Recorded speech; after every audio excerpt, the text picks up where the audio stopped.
Si Y ay isang pangit, mahina, at walang talento na bata, sobrang walang kwenta na halos lahat ng paaralan sa kanyang bayan ay tinanggal siya dahil puro pagkatalo lang ang dala niya. Matapos ang maraming taon ng rejection, nagpa siya ang loser na ito na umakyat sa bundok at mamuhay bilang isang socially inept virgin. Ngunit nang bumalik siya sa kanyang bayan makalipas ang 14 na taon, napagtanto niyang lahat ng walang katapusang nonot November at pagkakahiwalay ay naging dahilan para maging isang certified Giga Chad siya. Ngayon, bago maging Giga Chad, si Nor ay isang simpleng farmer boy lamang, nakatira sa bahay kasama ang kanyang ina at ginugugol ang araw sa pag-aalaga ng mga hayop sa bukid at pagiging mabait na anak. Ngunit hindi maganda ang kalusugan ng kanyang ina. Sa kanyang huling hininga, sinabi niya kay Nor na nais niyang lumabas at buhayin ang pangarap niya. Sa gabing iyon, malungkot na pumanaw ang kanyang ina. Inilibing ni Nor siya sa tabi ng kanyang ama, naglagay ng bulaklak sa kanyang puntod. At nagpatuloy sa paglalaro ng Farmville, mag-isa. Isang gabi, habang naglilibot sa bahay, nahulog sa kanyang kamay ang isang lumang libro sa mataas na estante. Naalala niya noon, binabasa ito ng kanyang ama at pangarap niya noon na maging isang adventurer, isang tao na may pinakamalalaking itlog sa buong universo, matapang sa panganib, at laging nandyan para sa kanyang mga kaibigan kapag kailangan sila. Sa gabing iyon, naalala niya ang huling salita ng kanyang ina. Napagpasyahan niya, sapat na ang lungkot, panahon na para simulan ang buhay ko. Sa madaling araw, naghanda siyang lisanin ang maliit at malungkot niyang buhay at pumunta sa kapital para maging adventurer. Bago umalis, naisip ni Nor na ilagay ang isang malaking bale ng dayami sa kulungan ng mga hayop para sana dahan-dahan nila itong kainin habang wala siya. Nagpaalam siya sa puntod ng kanyang mga magulang at naglakbay patungong kapital. Pagdating niya, agad niyang hinanap ang Adventurers Guild at walang problema itong natagpuan. Ngunit sa loob ng guild, nakita ng guild master na tila 35 anyos na si Nor at agad siyang pinalayas, akala ay isang hanggal na bata. Dahil sa kawalan ng interes ni Nor, ginamit niya ang sympathy card at sinabi na wala na ang kanyang mga magulang. Agad na natuwa ang guild master at nag-alok na tulungan siya. Ipinaliwanag niya na para maging adventurer, kailangan muna niyang makakuha ng G at pumasok sa Royal Training School para magkaroon ng skills bago makapagrehistro bilang adventurer. Unang pinili ni Nor ang sorting school pero matapos ang 3 buwan, ang natutunan lang niya ay paano mag-parry. Dahil dito, pinalayas siya ng master ng paaralan. Ngunit hindi sumuko si Nor. Sumunod siyang nagpunta sa warrior school para subukan ang kanyang physical abilities. Ilang buwan din ang lumipas at pinalayas din siya doon dahil maliit lang ang progreso. Hindi pa rin sumusuko si Nor at naisip na baka isa siyang magiging Legolas balang araw. Kaya pumunta siya sa hunter school para matutunan ng archery. Ngunit pareho lang ang nangyari. Sinabi ng babae na nagpapatakbo ng paaralan na siya ay kasing walang talento ng isang blob ng aso at pinalayas siya matapos masira ang ilang bows. Nang malaman niyang wala siyang talento sa kahit anong physical skill, kasama na ang pagiging thief, nagpasya siyang subukan ng magic. Ngunit sinabi ng magician na nakakabahala kung gaano siya kamahina sa magic at baka makagawa pa ng bagong world record.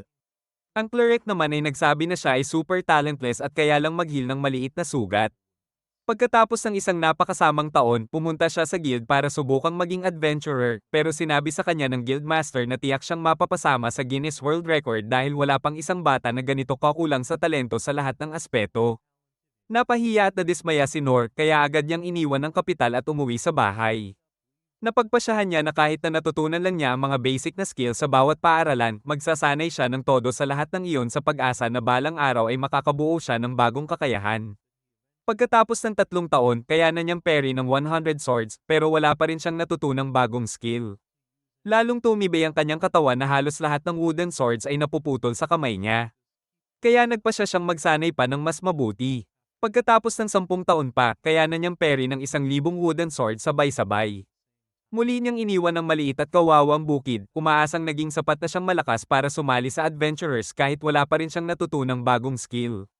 Pagdating niya sa guild, sinabi sa kanya ng babaeng nagtatrabaho doon na talagang patay na ang laban niya at hindi pa rin siya makapagparehistro.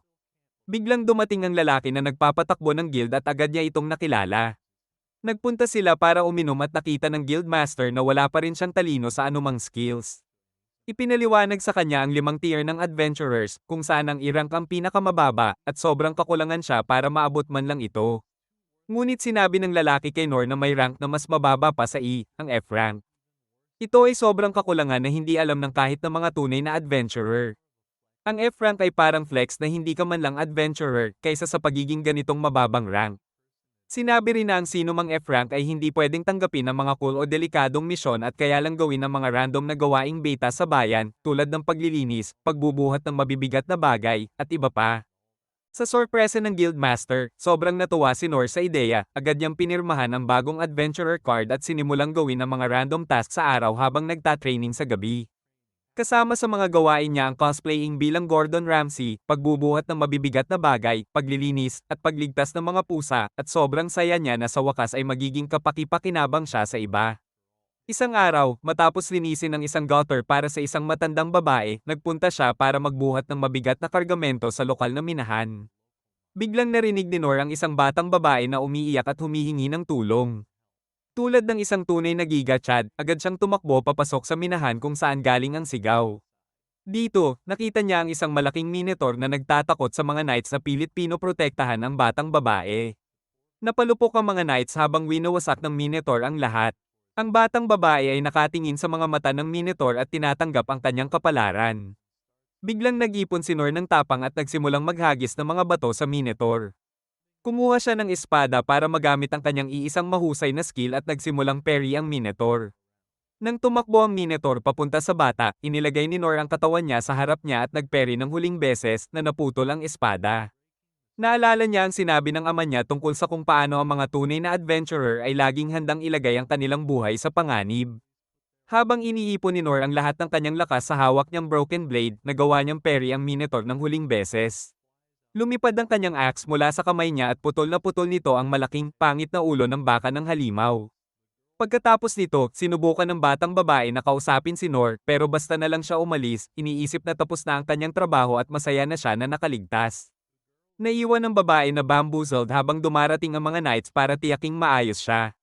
Samantala, naglalakad si Nor sa bayan, iniisip na nakaharap lang siya sa isang karaniwang baka at hindi niya namalayan na napabagsak niya pala ang isang dambuhalang minotaur, iniisip na marami pa siyang kailangang sanayin. Ilang sandali, habang inaalam ng mga sundalo ang nabubulok at pangit na katawan ng minotaur, nakaupo pa rin sa loob ng kuweba si Lady Lindbergh, iniisip kung paano siya sinagip ni Nor. Biglang pumasok ang isa pang babae na si Anes at sobrang humihingi ng tawad kay Lady Lindbergh dahil siya ang tagapangalaga nito at nabigo siya sa kanyang tungkulin. Pinatahimik siya ni Lady Lindbergh at sinabi na ayos lang dahil gusto niyang maging adventurer at magiging PR nightmare kung magiging adventurer siya pero hindi kayang protektahan ang sarili. Ilang oras lang ang lumipas, isang royal looking na lalaki na si Rain ay nakipag-usap sa pinuno ng Kingsguard tungkol sa kung paano nakarating ang Minotaur sa kuweba. Napag-alaman nila na ang Minotaur ay isang demon creature, at malamang may taong nagpadala rito, base sa kristal na nahulog mula sa halimaw, sobrang mataas ang purity nito. Matapos suriin ang kristal at crest, napatunayan nilang ito ay mula sa Magic Empire of Durez. Matagal na nilang inasar ang Durez, at ngayon, nagsimula na ito sa kanyang grand plan, na nagsisimula sa pagtatangkang patayin si Lady Lin. Napagtanto ni Rain, ang kapatid ni Lin, na ang tanging gusto ng Durez ay ang espesyal na yaman ng kanilang kaharian, ang kakaibang relic na natagpuan sa Dungeon of the Lost. Habang iniisip ni Rain kung anong klase ng beast at Giga Chad ang lalaki na sumagip kay Lin, hindi niya alam na ito ay si Nor. Kinabukasan, bumalik si Nor sa guild na parang walang nangyari.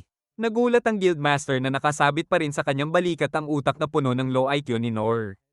Wala namang ideya si Nor sa nangyari, kaya kailangan ipaliwanag ng master na may demon sa kuweba kagabi, at kahit ang dating E-rank adventurer ay nahirapan sa laban. Sinabi rin ng guildmaster na swerte siyang hindi nakita ito dahil naniniwala pa rin si Nor na nakipaglaban siya sa isang malaking baka. Ipinaliwanag ng master na isang misteryosong tao ang nakapatay sa Minotaur, at naisip ni Nor kung gaano kalakas at karismetiko ang taong iyon, hindi niya alam na siya rin pala iyon. Biglang lumapit sa kanya si Lady Lin. Masaya na natagpuan na niya si Nor matapos siya mastalk ng matagal. Lumalabas na gumamit siya ng tracking jutsu para mahanap si Nor. Napagtanto ni Nor, base sa paraan ng paghahanap niya, na ang class nito ay thief.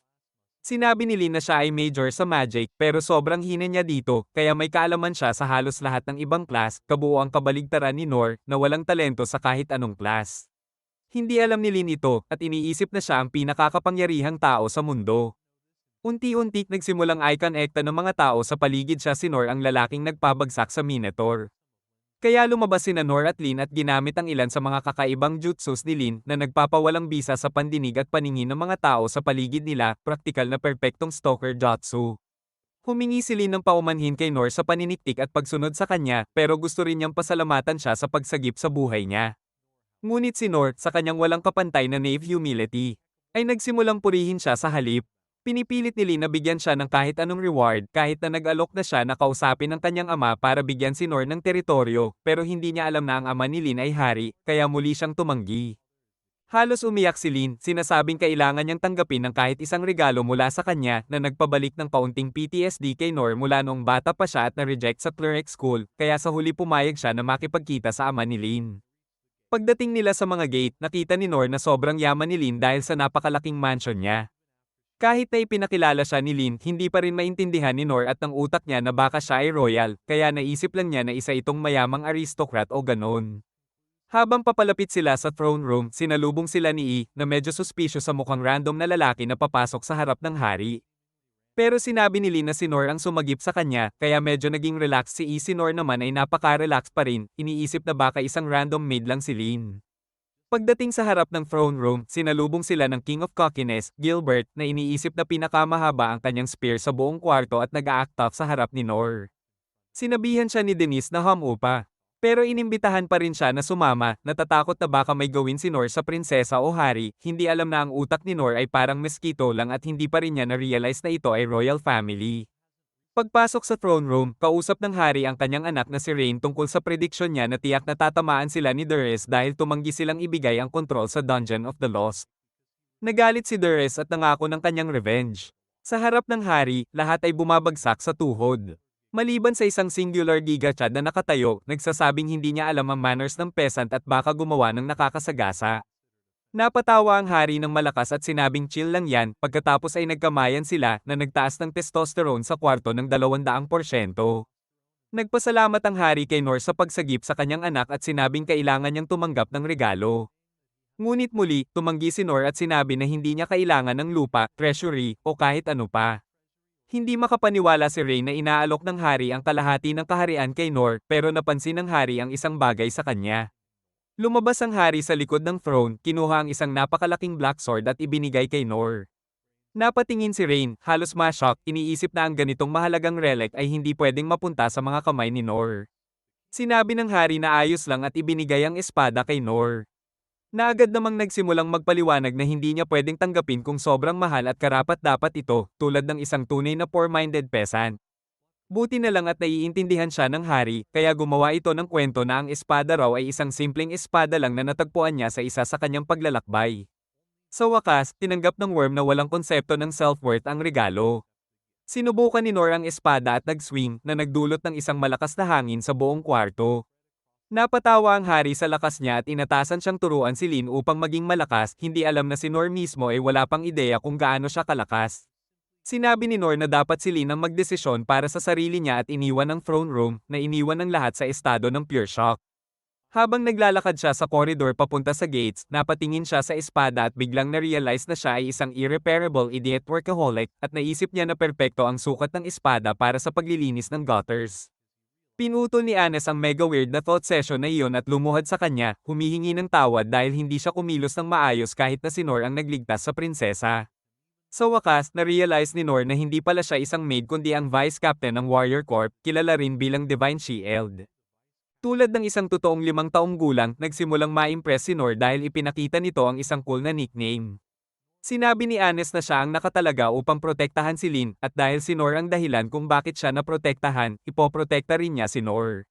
Ngunit sobrang nagalit siya sa paraan ng pakikitungo ni Nor sa hari at binalaan siya na pwede niyang putulin ang mga itlog ni Nor kung magpapatuloy ang ganitong asal. Nang sabihin ni Nor ang pangalan niya, nagkaroon si Anes ng maliit na PTSD reaction. At pagkatapos ay umalis siya. Paglabas ni Nor, nakasalubong niya si cocky loser Gilbert na gusto niyang ipakita ni Nor kung ano talaga ang kaya niyang gawin. Naglakad sila patungo sa sparring room ni Gilbert dahil gusto nitong pa-increase ang ego niya sa pamamagitan ng panalo laban kay Nor. Ipinaliwanag ni Gilbert na sikat siya sa kapital at masaya namang tinanggap ni Nor ang hamon dahil matagal na siyang hindi nakipag-spar. Pumasok sila sa ring, si Gilbert may malaking wooden spear. Si Nor may wooden sword gaya ng dati. Tulad ng nakasanayan, sobra ang pag-overestimate ni Nor sa kanyang opponent at pag-underestimate sa sarili niya. Sinubukan ni Gilbert hampasin siya gamit ang spear, pero effortlessly niyang naiiwasan lahat ng atake.